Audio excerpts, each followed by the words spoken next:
doon sa DPWH scandal. Tapos si Senator Marcoleta, hindi natin alam ang desisyon ng COMELEC. So, ang minority, talaga naging minority. Baka ang joke ka dyan, baka maiwan na lang si Robin eh. So, she doesn't have the number sa Senate.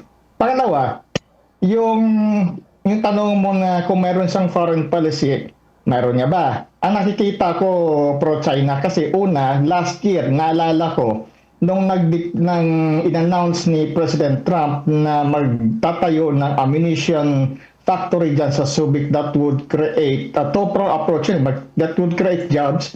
Pangalawa, supply sa ating armed forces saka sa allies. Ang sinabi niya, Philippines should be remain neutral. Sinong gigirahin natin? Yung kine-question niya kasi yung deployment ng missiles. Paalala ko lang sa Vice President, nakatutok na matagal ang missiles ng China sa atin.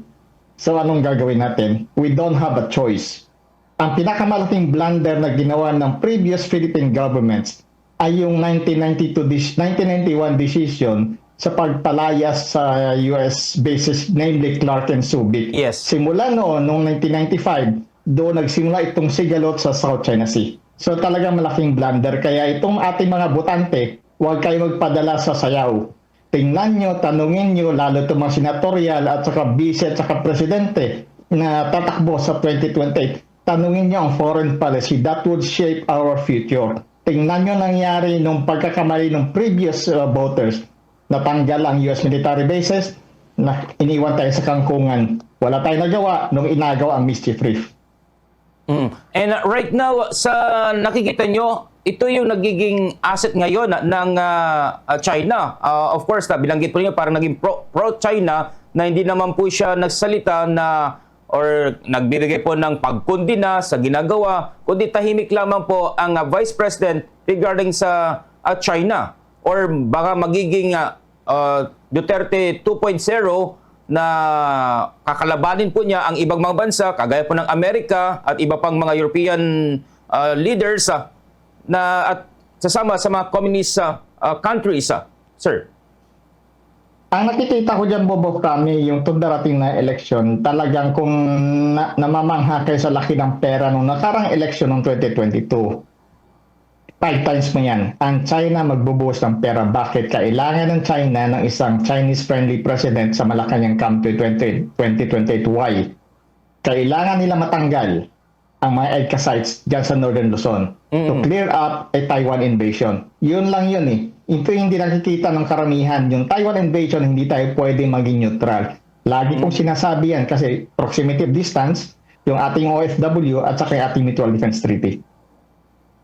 So, what's next para po dito, sir? Ano pong dapat gawin? Ang dapat gawin dito ng ating mga botante, halata naman eh. Yung scandal niya sa under investigation, halimbawa, yung Piatos, yung Marigrace Piatos, obviously hindi niya sinagot yun eh.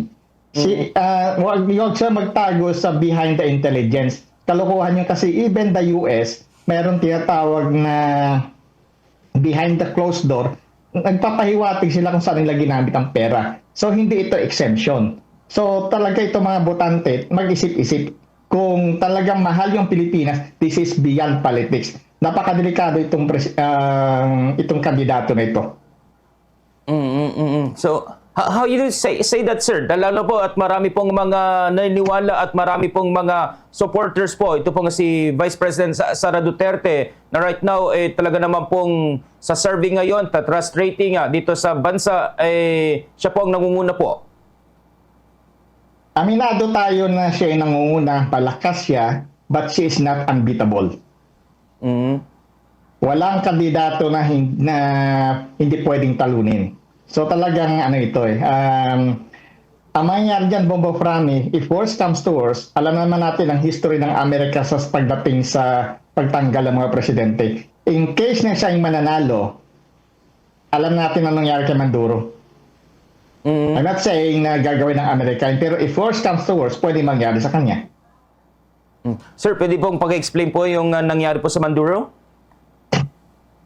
Yung sa Venezuela, yung US interest, kasi pag ikaw ay kumontra sa US interest, ikaw ay pwedeng tanggalin ng Amerika. Nangyari yan sa Honduras, nangyari yan sa atin sa Pilipinas, nung during the Marcos time. Nangyari yan kay Cory pero hindi natanggal si Cory, kabaliktaran. US interest dictates.